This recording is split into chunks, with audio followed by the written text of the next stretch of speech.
everyone!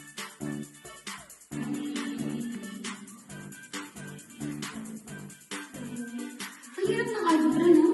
Oo, babe. Tanungin natin yun. Tapos mo yung algebra? Hindi pa nga eh. Ang hirap nga. Ay, ang hindi ginagawa. Teka lang. Ako muna. Ayun! Ayun!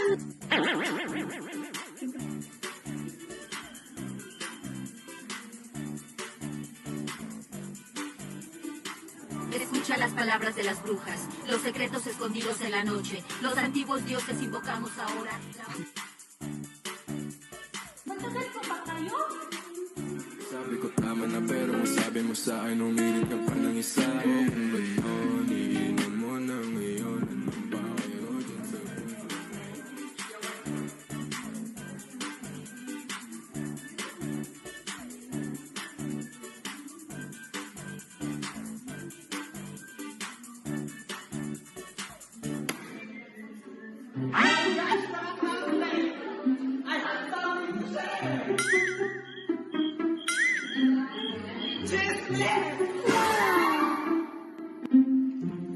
Hulaan ko. Yan yung buntis sa kabilang classroom, no? Hindi! Yung manang date ko? Hindi! Hindi! It's all about developmental perspective!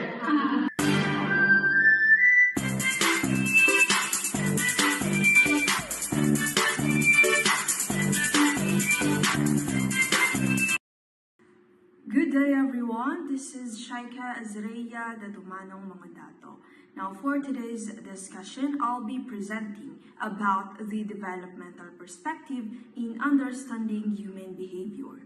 Now this perspective helps us understand how people change and grow throughout their lives, from infancy, childhood, adolescence, adulthood, and even into old age. So it views behavior as something that develops across time and is shaped by both internal and external factors. Now, the developmental approach allows us to see how individuals adapt to life's challenges and transitions depending on their age, life stage, and experiences. Now, by studying this perspective, we can better understand how people manage important life tasks such as relationships, work, and personal growth, and how these are connected to their stage of development.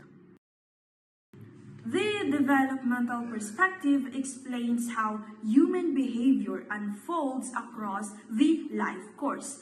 It focuses on how people change and also how certain aspects of their personality remain stable over time. So this is what we call change and continuity. So according to this perspective, human development occurs through clearly defined age-graded stages. So this means that people experience different phases in life that are typical for certain ages. For example, learning independence in adolescence or seeking stability in adulthood. So these stages are shaped by the continuous interaction of biological, psychological, and social factors. In short, this perspective helps explain that our behavior and development are not random. They follow a predictable pattern influenced by our body's growth, mental processes, and the environment or society we live in. Now, the developmental perspective is guided by several key principles that describe how people grow and adapt throughout life. The first one, development happens in age-related stages. Now, each stage represents a specific period in life that brings new challenges and tasks to accomplish. Second, every stage is qualitatively different from the others. This means that each life stage has unique characteristics. For example, how a child thinks and behaves is very different from an adult. Third, every stage builds on earlier experiences, Our early life experiences influence how we think, feel, and respond to situations as we grow older.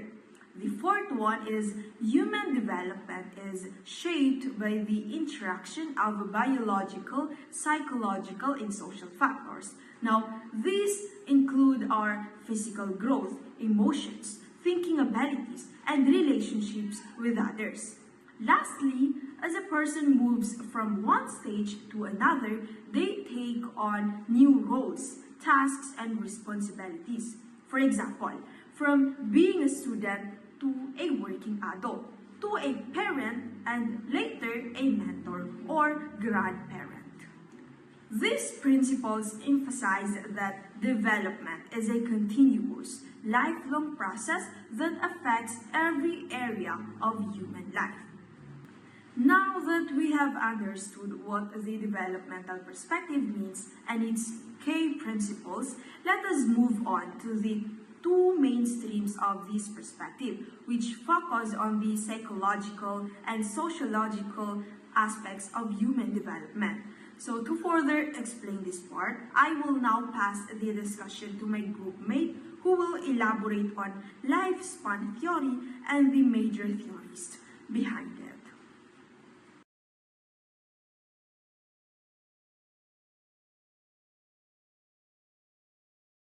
Good day everyone, my name is Norlica Jimmy Panga and I'll be discussing one of the two main streams of the developmental perspective, which is the lifespan theory. So this theory focuses on the psychological growth of a person, meaning how our personality, behavior, and emotions develop as we go through different stages of life. It reminds us that development doesn't stop when we grow up, it continues throughout our entire lifetime.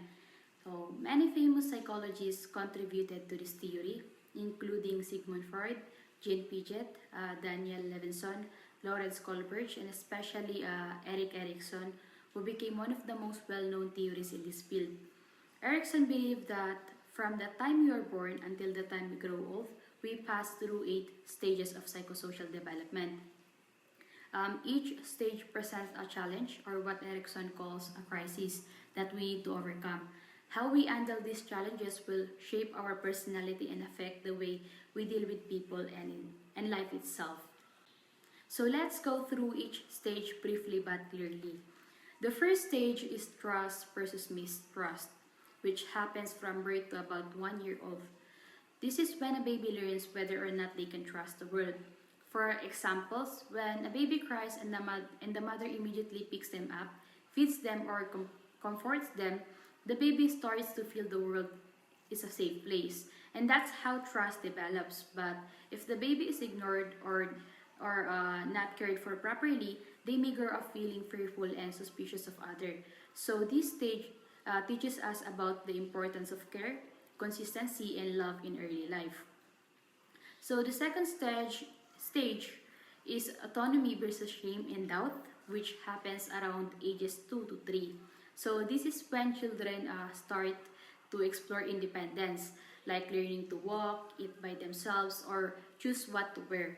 So when parents encourage them and allow them to try things on their own, the child feels confident and develops a sense of autonomy or self-control.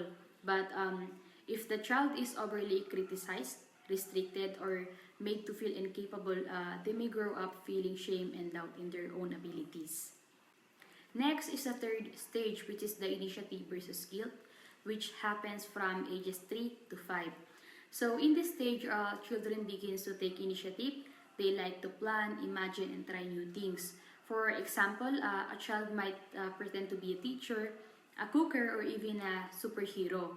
So when parents support this playfulness and creativity, the child learns to be a leader and feels a sense of purpose. But if adults always scold or stop them, the child may feel guilty for expressing themselves.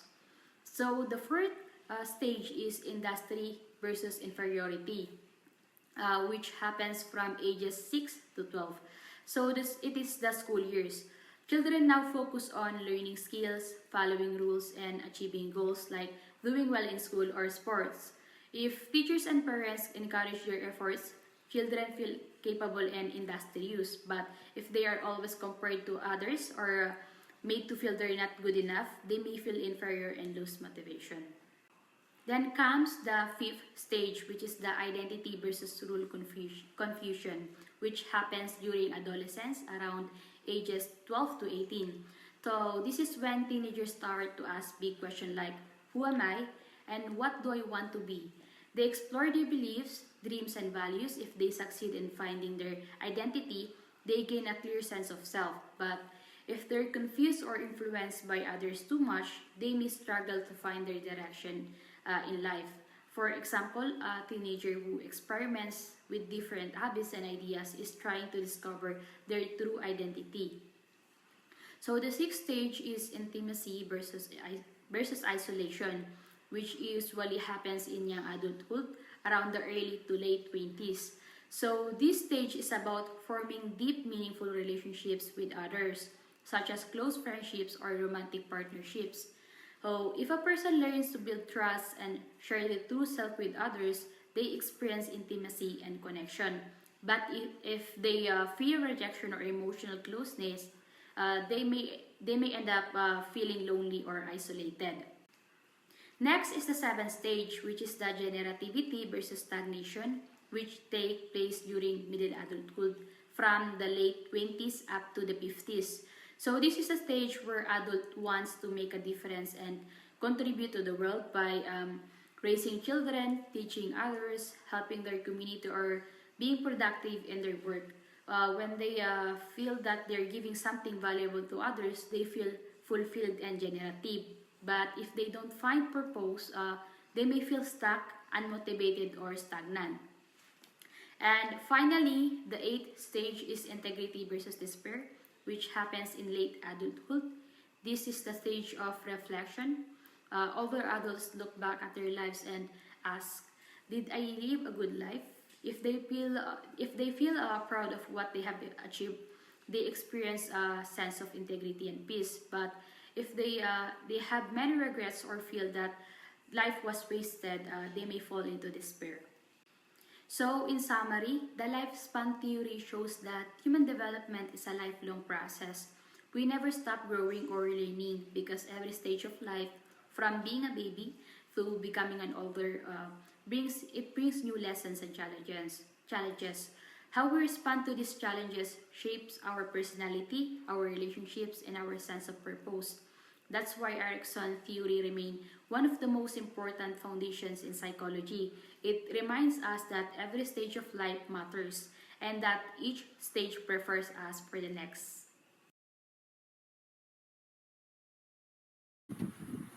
Good day, everyone. Today, I'll be discussing the life course perspective. According to Elizabeth Hutchison, life course perspective is a useful way to understand how time and human behavior are connected. It looks at how our chronological age, our relationship, life transition, and social changes shape our lives from birth to death. In simple terms, this perspective helps us see how people's lives develop and change over time, and how society and history influence that process. There are six major themes of life course perspective. The first is the interplay of human lives and historical time. It explains that individual and family development must be understood in their historical context. This means that the period in history when a person is born in race affects their opportunities, challenges, and behavior. For example, people who grow up during the war, a pandemic, or an economic crisis experience life differently than those who grow up in peaceful or suitable times. So, ang behavior ng isang tao ay palaging impluensya ng mga historical moment or past event na nangyari sa kanyang buhay. The next is biological, psychological, and social timing of human lives. It says that certain rules and behaviors are linked with particular age groups. Biological timing refers to physical development and health. For example, puberty, pregnancy, or aging are biological changes that can shape how people experience certain life stages. And psychological timing involve emotional and cognitive readiness, how a person thinks, feels, and cope with life changes.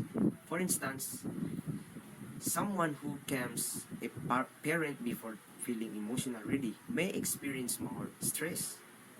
Social timing relates to social expectations.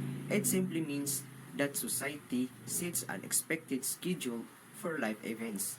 And when people experience this event earlier or later than what is considered normal, it can affect how they see themselves or how others treat them.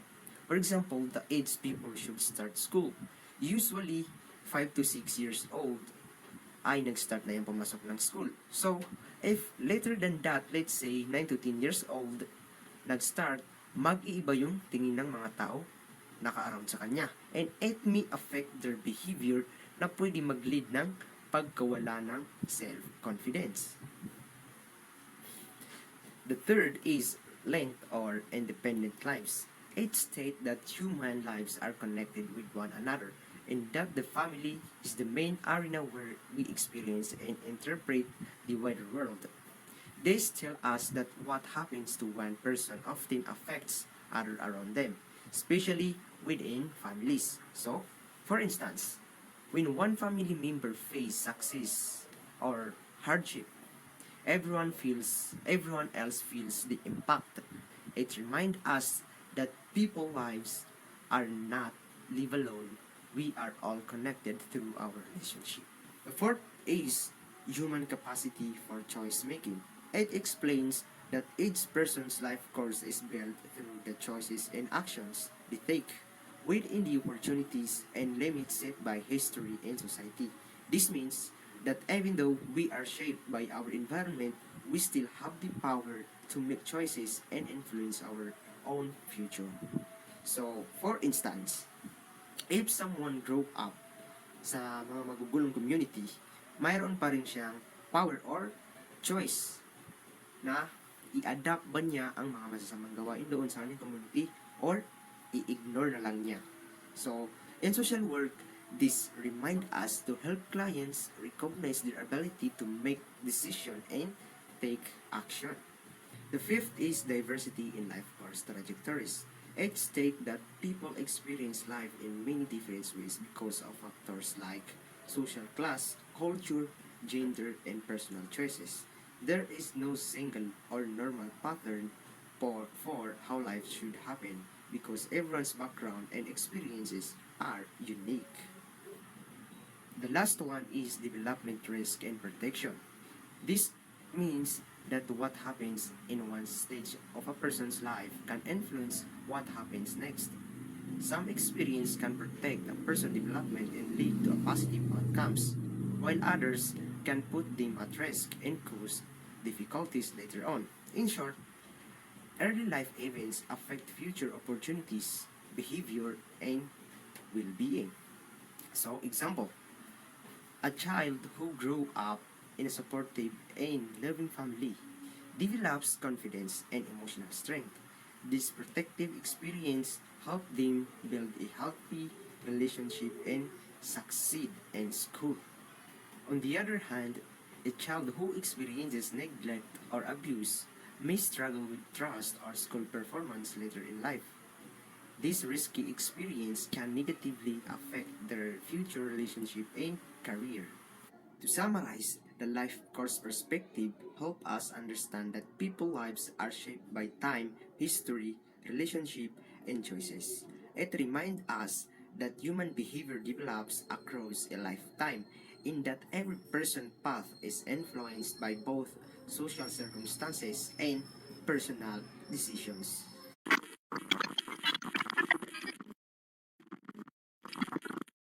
Now we will talk about how developmental perspective explains why people behave in a certain way.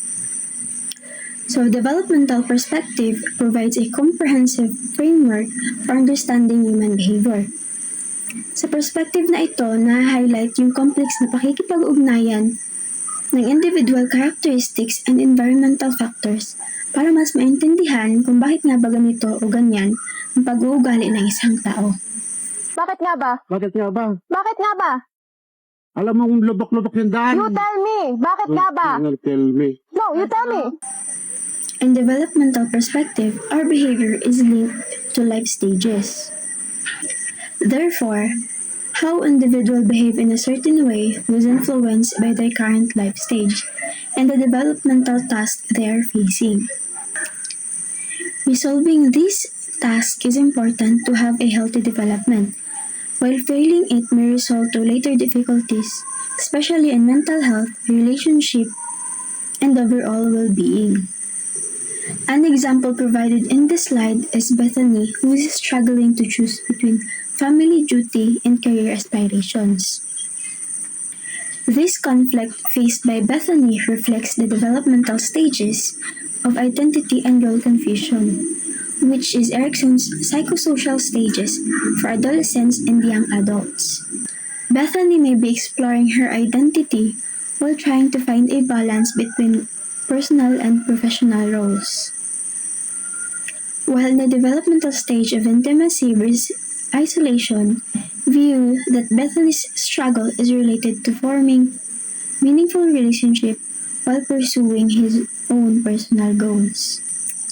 Now, how does the developmental perspective view the role of the environment in shaping human behavior? The environment plays a significant role in shaping human development and behavior. It influences when and how the development happens. The environment consists of various factors that can impact in shaping behavior. One of it is the economic conditions, where the socioeconomic status, income, and access to resources can all impact the development. Next is the cultural norms, which includes our cultural values, beliefs, and practices that can shape and influence an individual's behavior. Followed by family expectations, in which family dynamics, parenting styles, and family expectations can impact the development of a person. And then, here comes the historical events, such as recession, illness, and caregiving responsibilities that shapes human behavior. These factors allow us to learn new behavior by observing and imitating the people around us. The McKinley family's off-time life transitions, as an example, illustrates how social and economic context can influence development. These off-time life transitions refer to the events that occur outside the expected timeline, like having a children at a young or older age than usual or than typical, and experiencing illness and disabilities all of a sudden. The McKinley family's experience likely demonstrates how these environmental factors can impact the development of human behavior. The developmental perspective recognizes that the environment is not just a passive backdrop for development, but rather an active influence that shapes behavior. Let's now move on to the strength and limitation of developmental perspective. One of the strengths of developmental perspective is being holistic. It integrates biological, psychological, and social factors that provides comprehensive understanding on human behavior and development. Developmental perspective also helps social workers and other interrelated field practitioners to understand age-related challenges and transitions that individuals face at a life stage. It enables social workers to identify potential challenges and develop strategies to help individuals and families, and to develop interventions tailored to the specific needs of an individual at a certain life stage. In this perspective, people can adjust and grow at any life stages through neuroplasticity and resilience. And through life course view, this perspective acknowledges the impact of family relationship and dynamics, the role of cultural background and values, and the importance of considering individual differences and unique experiences as part of intergenerational links and diversity that shapes a human behavior.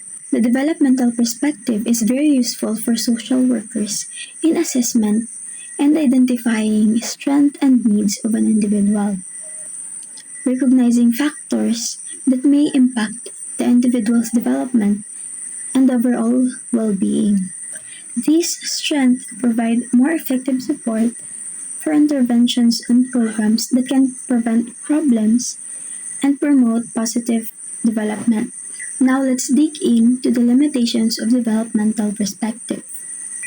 One of its limitations is being ethnocentric and having a limited sample bias, because this theory is based on studies of white and middle class men, which may not be applicable to other diverse population.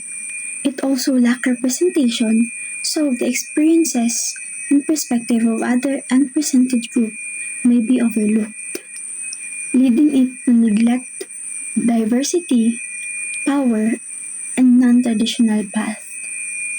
There is also an imbalance found between lifespan and life course view.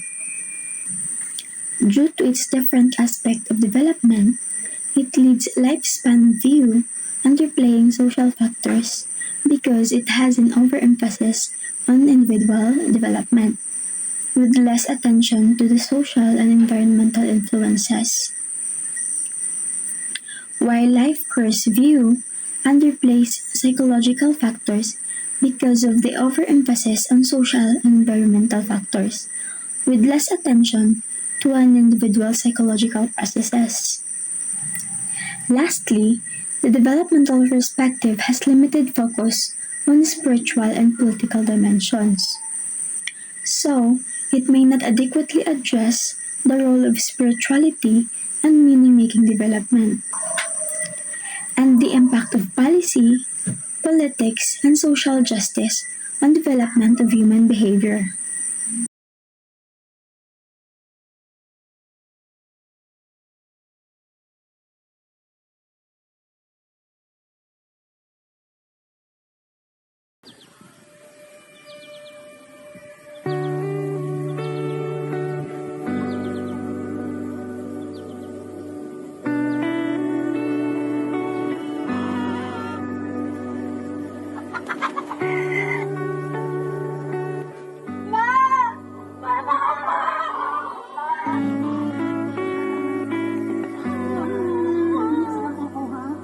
May pupuntahan lang ako. Ma'am, dyan lang, mabilis lang. Bakit alam mo yung dala? Mabilis lang, dyan lang.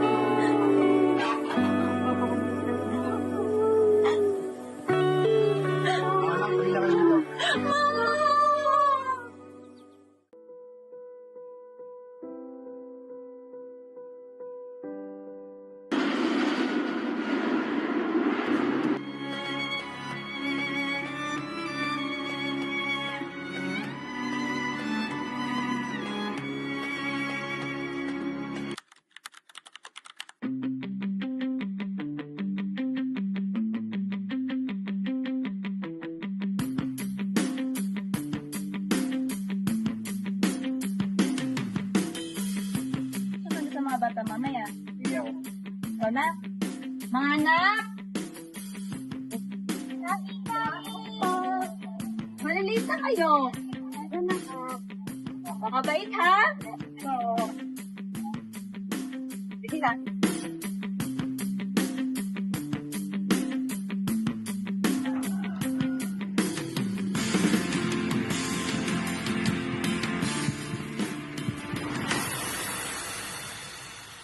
Sino yan siya?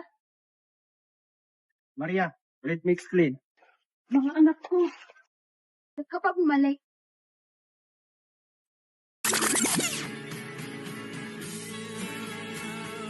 parang nawala na sa akin lahat. Yung mga paghihirap ko, yung mga anak ko, yung mga sakripisyo ko para sa kanila.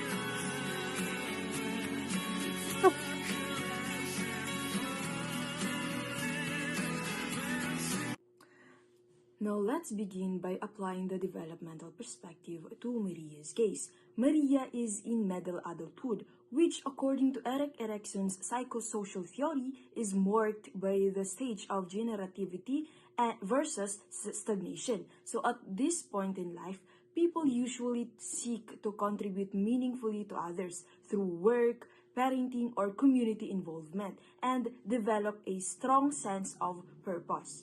But Maria is struggling.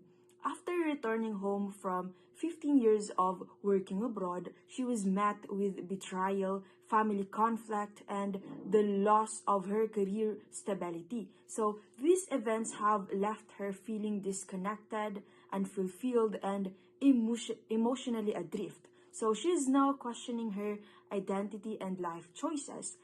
What we are seeing is a clear crisis of stagnation. Instead of feeling productive or impactful, Maria feels that her sacrifices were in vain. And this sense of loss is deeply affecting her mental health and self-esteem. So, how can social workers help someone like Maria?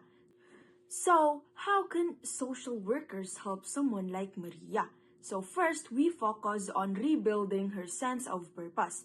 One way is to promote generativity by helping her explore roles where she can continue contributing meaningfully. For example, she could mentor younger nurses, volunteer in community health programs, or support local caregiving initiatives. Next, we provide individual counseling to help her work through feelings of guilt and self-blame. So the goal is to help Maria reframe her experiences, seeing her years abroad not as abandonment, but as sacrifices made for her family's survival and future. Lastly, we can guide her through a process called life review, where she reflects on her life story, reclaims her accomplishments, and rediscovers her inner strength and value. So this can be a powerful tool in Now, let's shift to the life course perspective, which takes into account how social, economic, and historical context shape a person's life trajectory. So, Maria's decision to work overseas was not just a personal choice. It was shaped by broader forces like economic necessity and the social expectation placed on many Filipino women to support their families through migration. So, we also recognize the concept of linked lives, meaning that Maria's experiences are interconnected with her family's. Her separation from her husband and children did not just affect her, it impacted their emotional bonds and family dynamics as a whole. So another key idea is that Maria's current transitions, returning home, dealing with marital separation, and facing career uncertainty, are happening at a time when many of her peers are enjoying more stability. So these are considered off-time transitions and they naturally bring higher stress and disruption. So despite all this, it's important to emphasize that Maria still has agency, the power to make new choices and shape the next chapter of her life. From a life course perspective, here's how social work can support Maria. First, we help her understand the larger social forces that have shaped her life by recognizing how migration, gender roles, and economic systems played a role. She may begin to view her struggles not as personal failures, but as part of a broader reality faced by many women like her. Next, we focus on rebuilding her relationship with her children. Family counseling can provide a safe space for them to express hurt and resentment, while also allowing Maria to share her intentions and reconnect emotionally. So, we can also support her in finding new context-appropriate opportunities, whether that's rejoining the healthcare workforce, retraining in a different field, or even becoming involved in advocacy work for migrant families. Finally, we help Maria reclaim her narrative by situating her life within larger patterns she can move forward with greater clarity, purpose, and self-compassion.